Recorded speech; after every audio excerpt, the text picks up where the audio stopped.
Hola, gringas y gringos. Good afternoon. I'm Gina. And I'm Mark. And we are Gringos Are Us. Expats with a plan.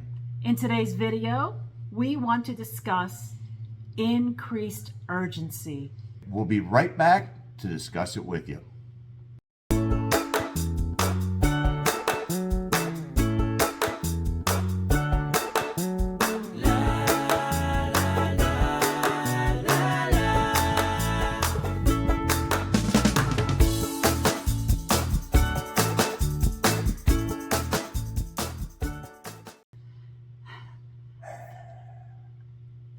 Thank you for joining us today. We're going to discuss the increased urgency and maybe the little bit of anxiety that I'm experiencing in relocating to Mexico. Is that why you use the word disgust instead of discuss? Because she's disgusted over the whole thing. I am not disgusted. Oh, not the whole thing, just the anxiety part of it.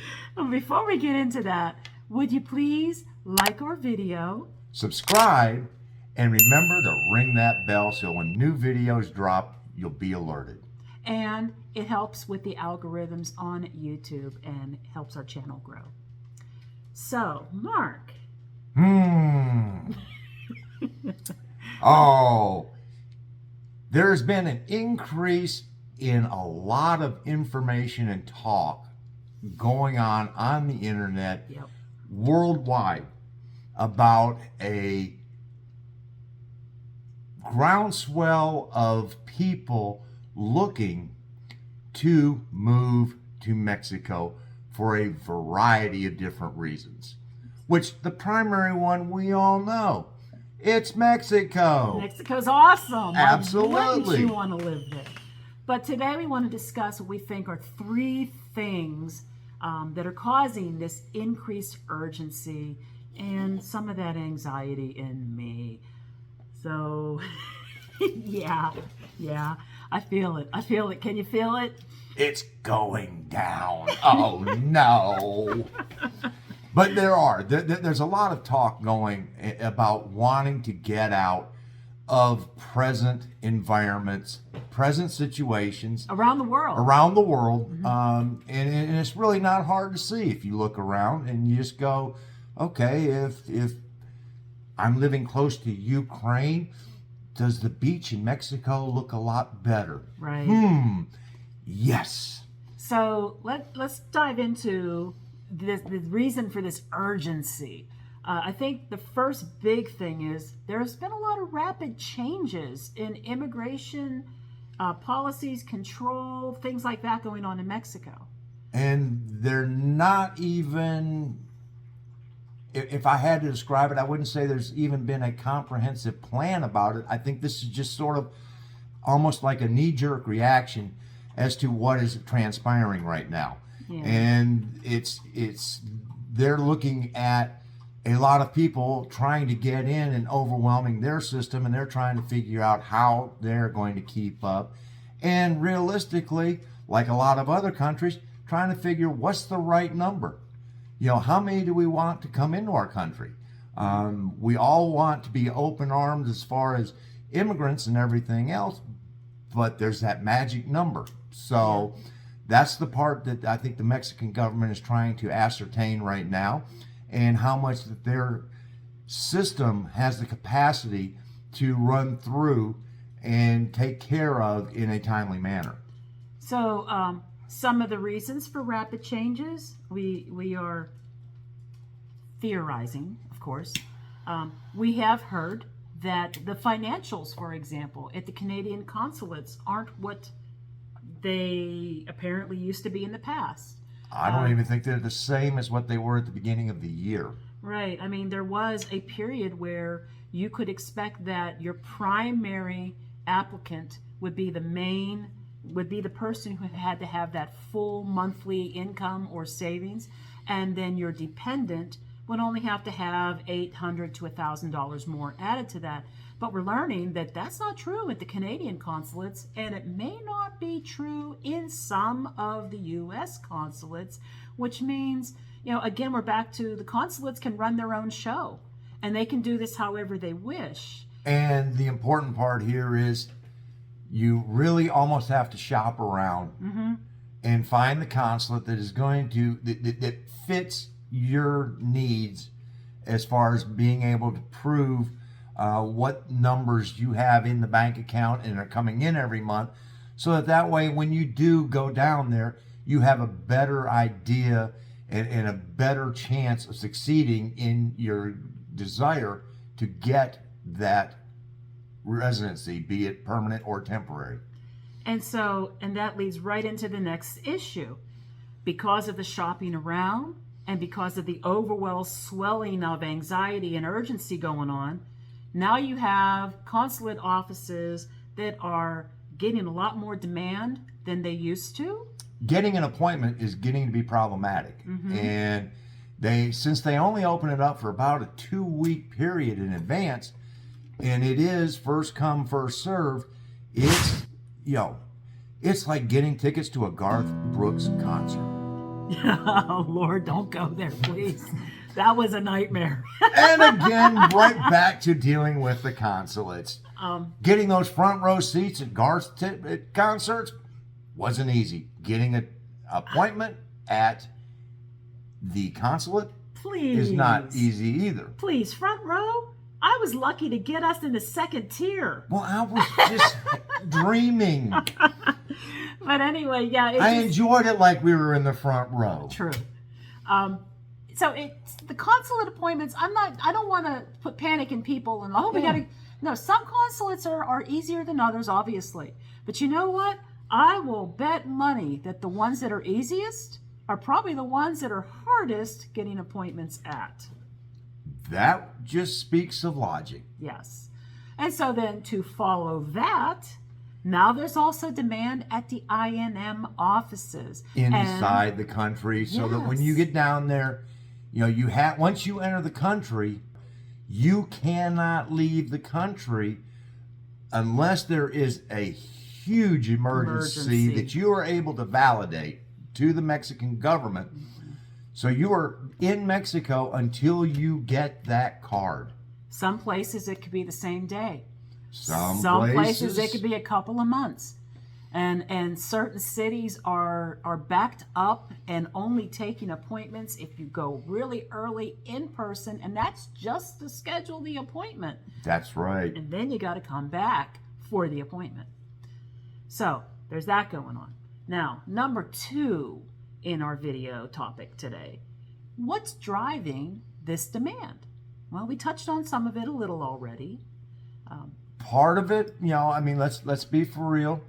There's a lot of unhappiness worldwide, be it inflation, like every time we go put gas in the car, meats, or go to the grocery store. Yeah. There's unrest in the world. You've also got some of this demand we might have to claim some of the responsibility for, along with some of our YouTube colleagues, because we do paint such a rosy picture about life in Mexico. Yeah. And we love it. And so people are looking for more of a utopia to get out of a situation that they might not feel comfortable in right now, or are looking down the road going, 10 years from now, I don't know if I want to be part of this. Right. And so here we are. We're doing this. We're putting videos out there. We are inspiring people. Other YouTubers are inspiring us and inspiring people. Just don't take our appointment at the consulate. Yes. And then here, the elephant in the room. Mexico's experiencing a huge influx of people migrating into their country, not even to stay, but to continue on to the United States, and they have got to figure out a way to handle that. Yeah, they are the footpath right now from the Central American Triangle down there, the Northern Triangle as they refer to it, and people are using Mexico as nothing more than the path of getting from Central and South America up to the United States and other countries. A lot of what are people that are being interrupted and captured at the border, crossing illegally. are not just from those countries. They are from Cuba. They are from Iran. Haiti, Iran, all over the there world. are also people. There are Ukrainians who have done that. Have flown to Colombia and taken the journey up.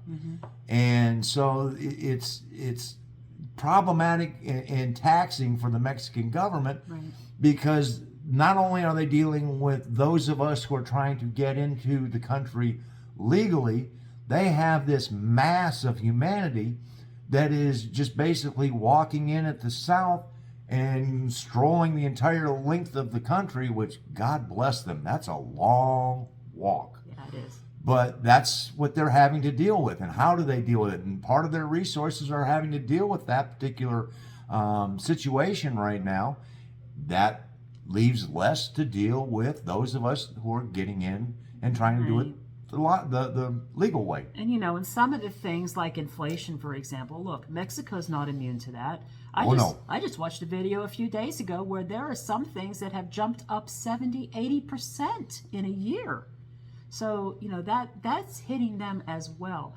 And a lot of people don't realize that, though. They just sort of feel like, oh, it's happening here and I know it'll be better in Mexico. Well, yeah, maybe it will be if you think that you can afford it more there. But believe me, the Mexicans are experiencing it too. Well, the world's economy has become global, and in doing so, when inflation starts, it's not just going to hit here, and it's not just going to hit in Mexico. It's going to be felt around the world. Yeah. Okay, so number 3, our final big topic. Just checking the boy, see what he was doing. I was going to say, Okay, so our final topic is that we feel like we need to accelerate our timeline. Although there's not a definitive plan on that yet. I know, expats with a plan. And we don't have a plan. We do have a plan. It's just that we don't know when the gun's going to go off to start the plan. No, we kind of know that too. What? It's just that I feel like there's anxiety. I'm experiencing some anxiety, not because I'm nervous about the move. It's because I'm watching. I'm watching what people are saying. I'm watching the influx. I'm watching the appointments that are getting harder to get. I'm watching all these things. And I'll just say this. I am the family genealogist. I study historically, I study immigration patterns for the people in my family tree. There were periods of time, even in the United States, when they felt like they had to turn off the tap. Yep. And so what did those people then do? The Italians and whatnot and Irish that were coming who couldn't get in anymore.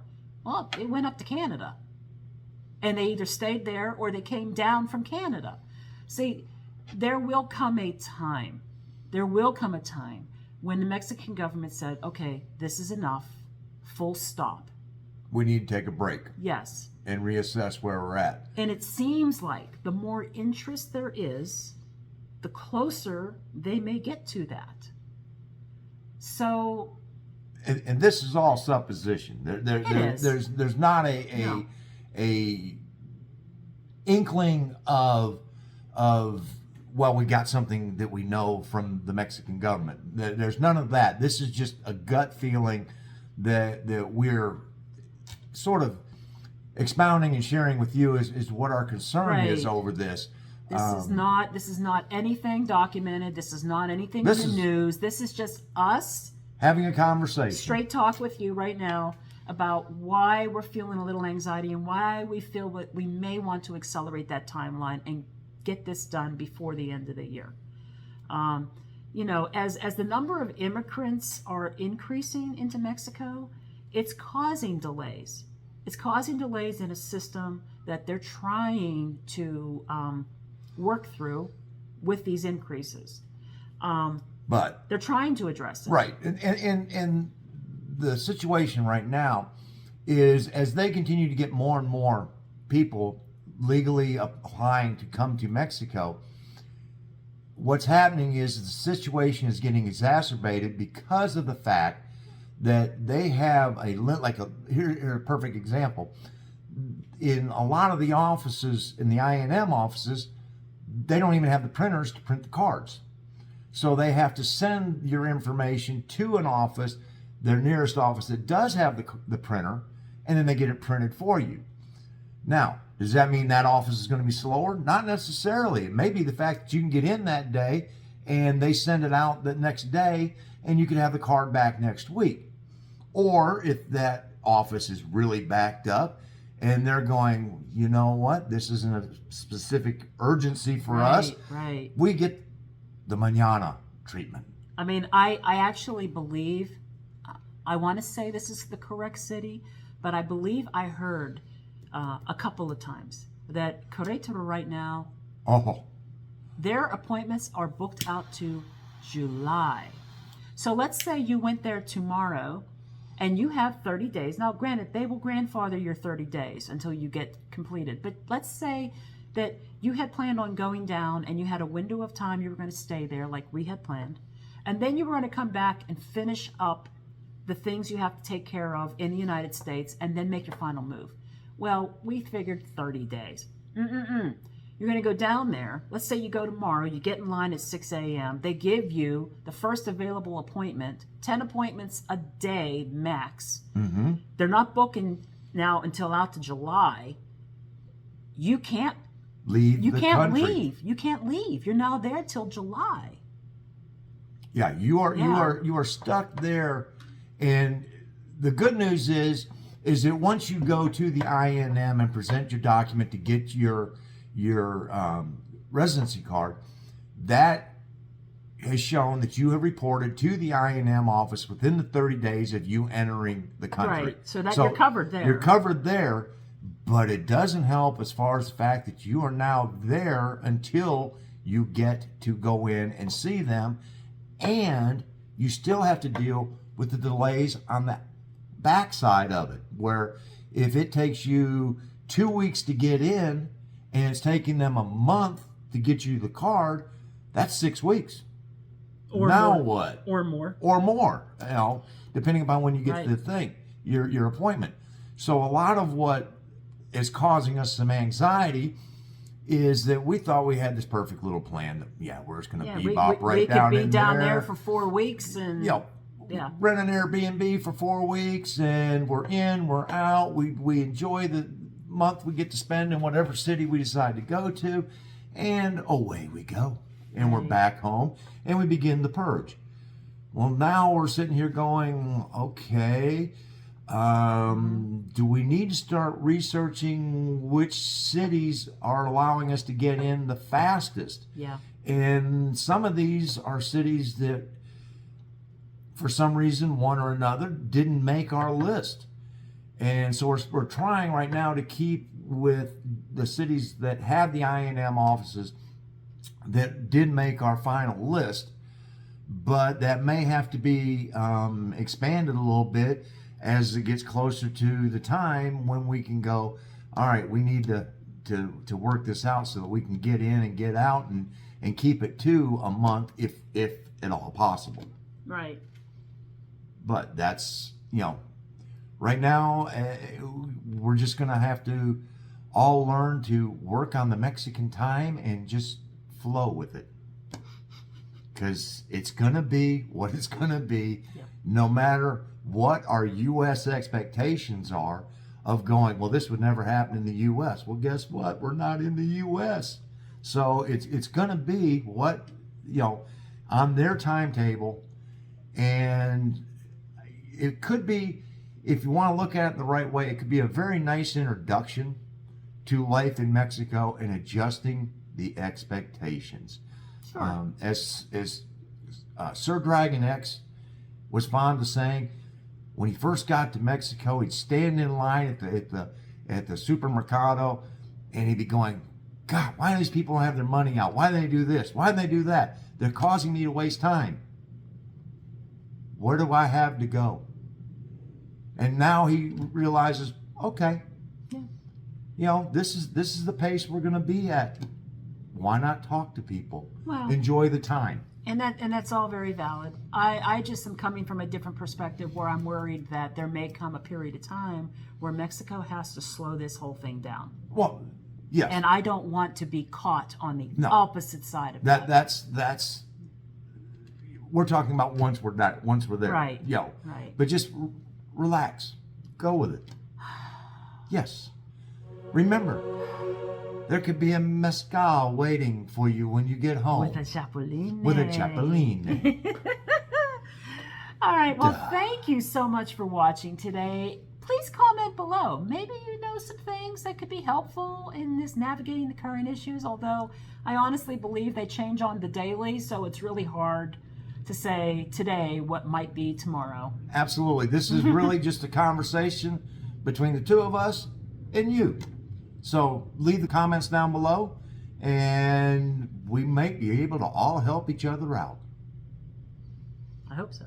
That's the plan. All right, so we are Gringos Are Us. Expats with a plan. Remember, we'd like for you to subscribe. Please like the video and ring the bell. And as always, if we can do it, You can too.